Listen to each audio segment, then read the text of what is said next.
and welcome to the Joy of Wrenching. Today, we're going to paint this happy little block. Epi, what in the world? I leave you alone for 30 seconds and everything turns into a happy little accident? What?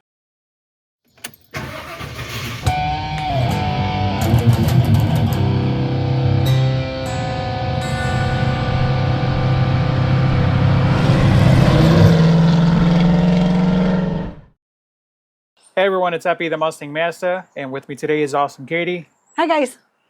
Today, we're going to be working on the engine for the 67, but before we get into that, I want to address a few things some comments that I've received. So I've been told the following: I don't make enough eye contact. Done. I need to cut back on the humor.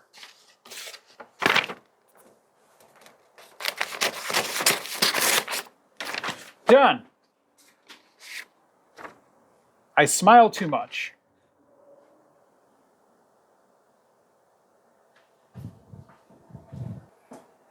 Done. Okay, now that we get that out the way, let's get into it. All right, am I done with this? Yes. Oh my God. Okay, all right. So today's mission is we're going to be painting the engine block. We're going to change the oil pan gasket, and not in that order. Just those are the things getting done. If you watched the previous video, we got the engine prepped. So this is basically going to be the last step before we start reassembling this thing. And yeah, we just kind of go from there. First things first, we got to drain the oil pan. There's still oil in there, and then I got this bucket now. This nifty little setup so we can drain the actual coolant out of the block.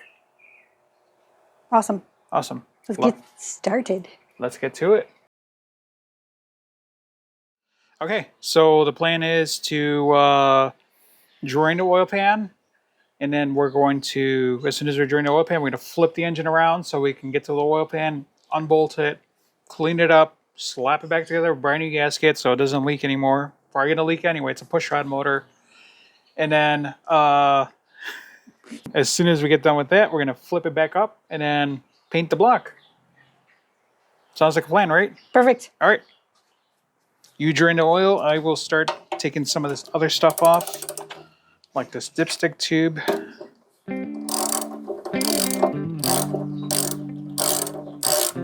Yummy.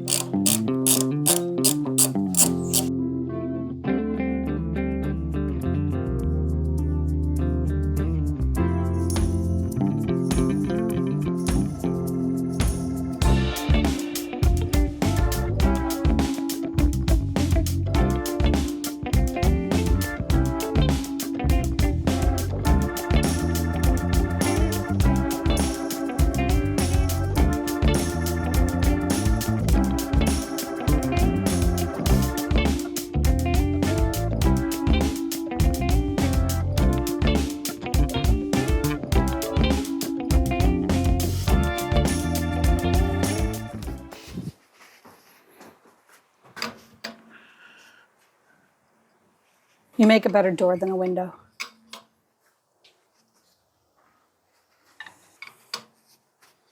Unless you like the look of your butt on camera.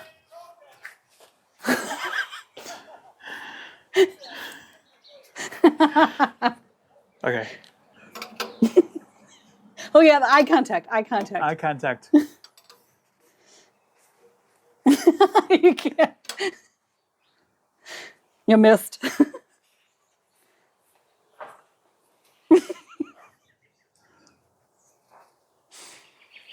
What is that?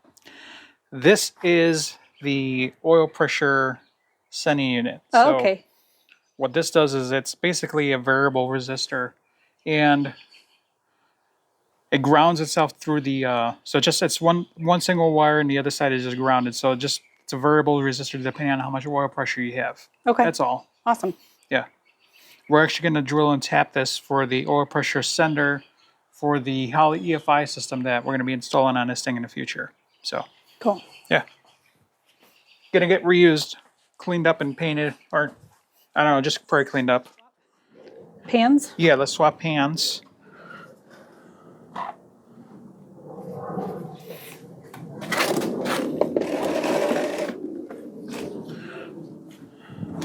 This is gonna be the fun part. Tilting this motor. And catching it all. Not a drop spilled. No, not a drop spilled.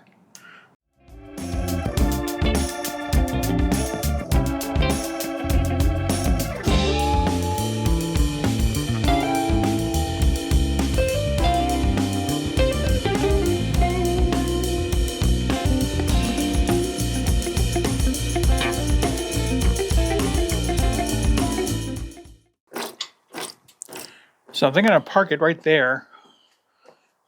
Cool. Yeah, because we can work with the oil pan like this. We got all the oil pan bolts we got to get out, and then pop the pan out, and take a good look at it and see if see what might be any problems. Otherwise, we'll just clean it, repaint it, and Awesome. throw it back together. Before we start, what is this? So this is, first of all, this block came out of a late 90s, early 2000 Ford Explorer. Okay. Okay. So this is the late model, what they considered a late model block.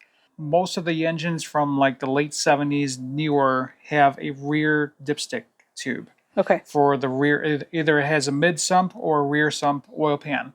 Mid sump is where the sump, once you pull the oil pan off, I'll show you what the sump is.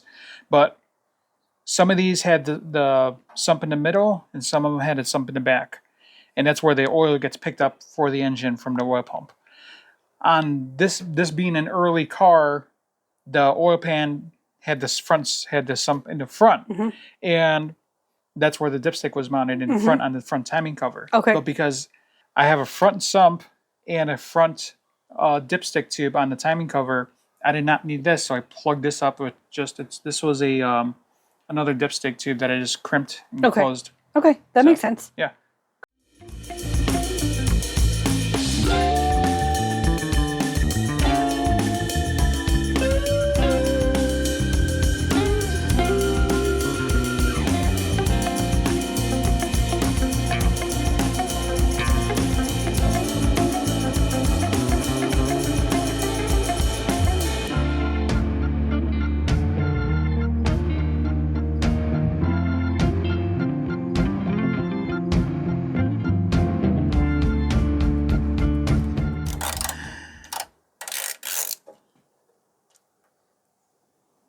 All right. Cool. Now I need some prying tools.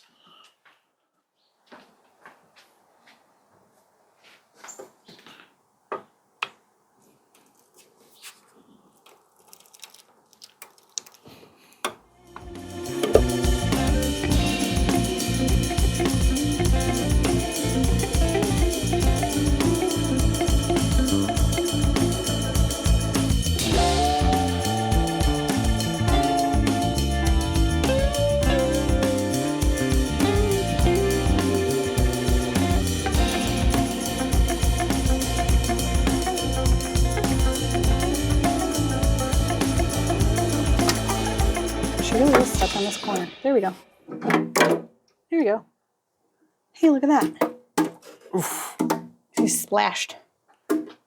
Nice. It is clean in there. Yeah, it's not too bad. Definitely needed an oil change. Yeah. Yeah, I know. How's the pickup? Pickup is not too bad. Little gunk A little underneath. bit. Tiny Not bit. bad. No, not bad at all. Now let me wipe my face from the Earl that splashed on me. So this right here is the pickup tube. And depending on which year, which model it came out of, it could be right here in the front, right here in the middle, or towards the back. Typically Fox bodies, the later stuff, 80s, 90s, Fords that had this 5-liter would have had it back here. So this is a front pickup. And as you can see, it's actually pretty decent inside of here. And the pistons are all in one piece for now. Always a good thing. No chunks missing. Nope. None whatsoever. All right. So now the fun part. Yeah. Clean this mess up. Yeah.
spray it down, clean it. So to get the rest of this stuff off, I use a little Scotch-Brite pad with a little bit of brake cleaner. Oh, yeah. And comes right out. Scrub it right off. Yeah. Okay, cool. But unfortunately, I'm very low on brake fluid. Or brake cleaner. Brake cleaner. Yep. And paper towels. So. Well, we can do a store run. We're going to do a store run. Yeah, let's do that. Okay.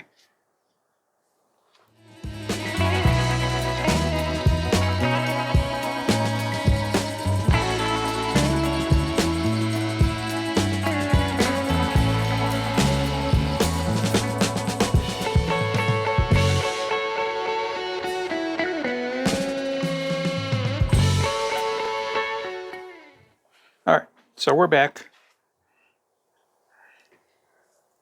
I'm going to give you the Scotch-Brite and just kind of go over the, get all the surface crusts. I'm going to work on cleaning the oil pan. Okay. And then we can slap it back together, flip it back, and spray paint. Awesome. Sounds good. All right. So this is the way I like to do it. Sorry. No, you're fine. Just kind of soak With it. the pad? Okay. Yeah. And then go ahead. Cool. See, it comes right out. Oh, yeah, it does. Easy. Yeah. I usually like to use the red. Oh, that's what I should have bought. Should have bought the red pads. Oh, well. The green pads will work just fine. Okay. So. Awesome.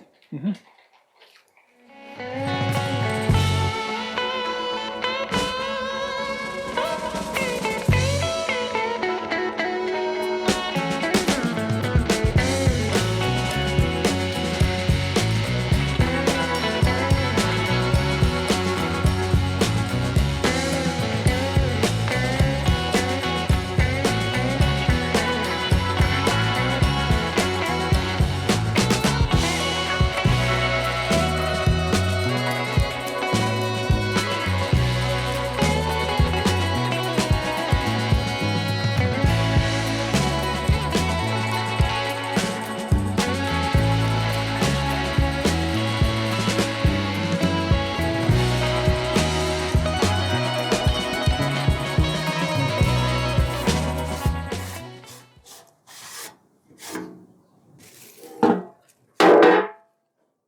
All this work just to find out I'm not going to even use this pan anymore. Oh, no, why?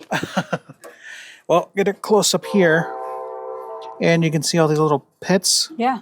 Now that I cleaned it up, I realize how bad it is. That's not good. So I'm just going to put a new pan. All right. I think it's not worth putting the effort into this pan anymore. So Is it just corroded? it's just corroded, yeah. I think somebody repaired it at one point, and that's why it's just not leaking. But Yep. I'm not going to take the chance. They're not that expensive to replace with. So new pan it is. Bummer. Before we rotate it, talk to me about freeze plugs. Oh yeah, so these freeze plugs right here. So there's a big myth about freeze plugs, and these are supposed to pop out when the water freezes inside, because there's coolant inside of here. It's all these ports. These aren't really freeze plugs. These are really just casting ports from when they cast these blocks. There's inside walls and everything where all the sand goes, and this is just a way for them to get the sand out. And then they just pop in these plugs. They're supposed to freeze into place. That's where the term freeze comes in. In theory, yeah, this is an expansion point for the coolant to freeze up if you put just water in there, but you're not supposed to run water in there anyway. So technically they could work as a expansion point for freezing, but realistically this is just, it's merely just a way for when they cast these engine blocks for the sand to come out when they're done with the molds. Cool. Yeah. Okay, to twist. To twist.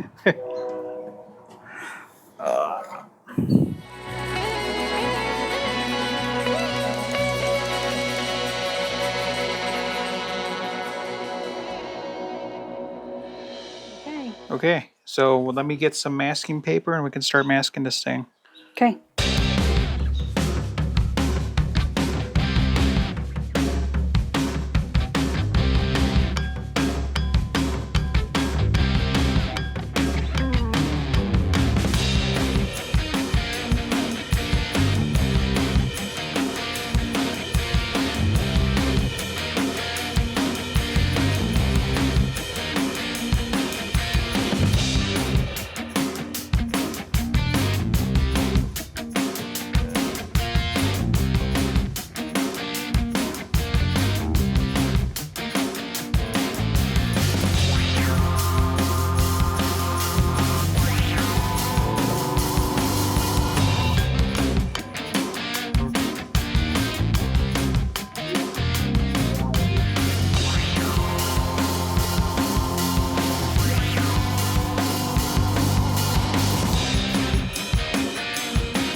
start baking.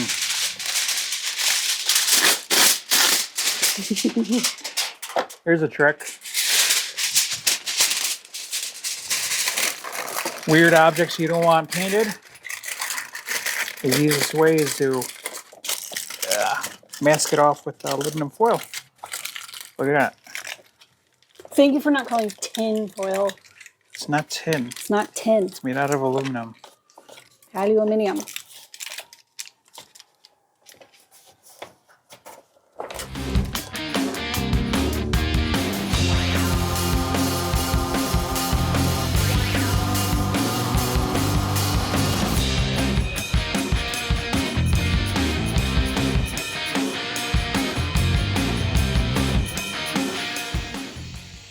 You gonna blow the paper off? Yeah, pretty much.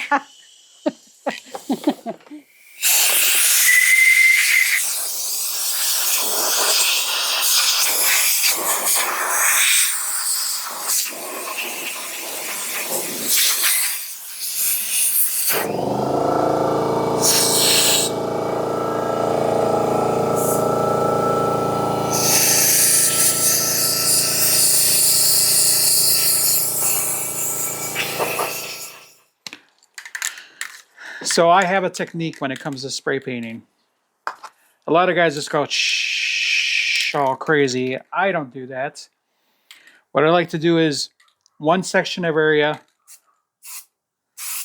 on, off, on, off, like that. Or you're just covering that one section, and then you go to the next section, on, off, on, off, on, off, on, off. You don't want to do heavy coats also. You just want to start with a couple light coats and then give it a third heavier coat. Since we're only touching this block up, we're not doing it fresh. It's only going to take 2 or 3 coats tops just to get it back to the color that it needs to be.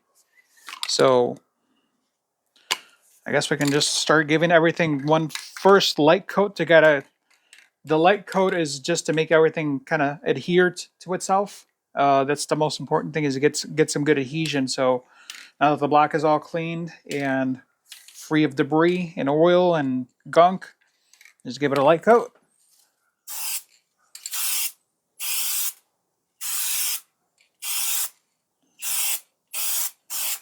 That's one light coat.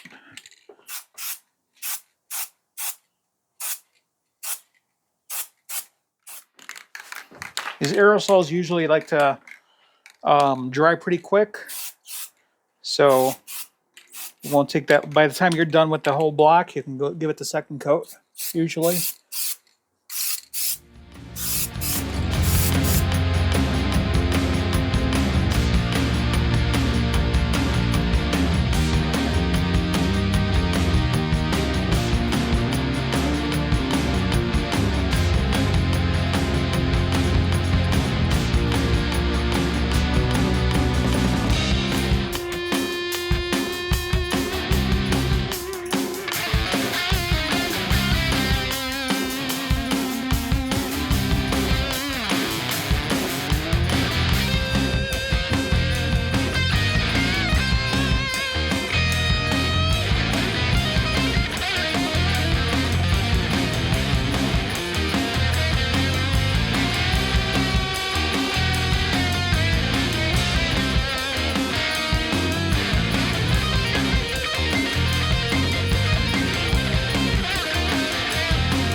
All right, so I didn't 100% get what I wanted to get done today because the oil pan is shot. We decided not to do it. So next plan is to get a new oil pan, put the oil pan back on, and then obviously you saw the engine's nicely painted now. Fresh coat of paint, looks 100% better. You wouldn't think the block didn't look that bad. No, it wasn't that bad before, but I mean, a fresh coat of paint just really revived it. So it looks great now. So in the next video, I think we're going to put the oil pan back on, set the heads on, and lightly torque them. I'll go through the whole process of figuring out push rod length. What I also want to do is I also want to check piston and valve clearance. I believe this shouldn't be a problem, but I'll explain in a future video what the piston and valve clearance is. mainly because these valves are a little over 2 inches, 2.02 inches, so they're pretty massive valve on these stock pistons. So sometimes there's interference there, and with the camshaft that I have, it shouldn't be a problem. So uh, that'll be something we'll do in the next video. Show you how to do that whole process, and then once that's all figured out, we'll get the heads on, torque them down, and then order the push rods, and then start assembling. Should be pretty cool. That's awesome. Yeah. What did you think of today's experience? It was good. I mean, pretty simple, to be honest, to paint it, and I didn't think it would be that easy or that least involved. So it was good. It was definitely a good project day. Yeah, awesome. So with that concludes our episode for today, and we'll see you on the next video. Bye.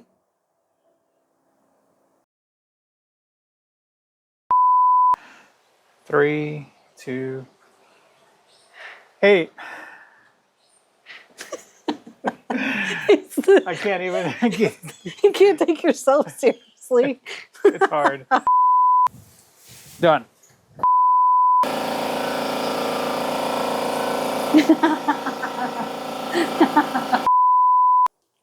Bye. I don't like the way I did hand signals. Let's do the ending part. Okay. Do like a with that. Mm-hmm.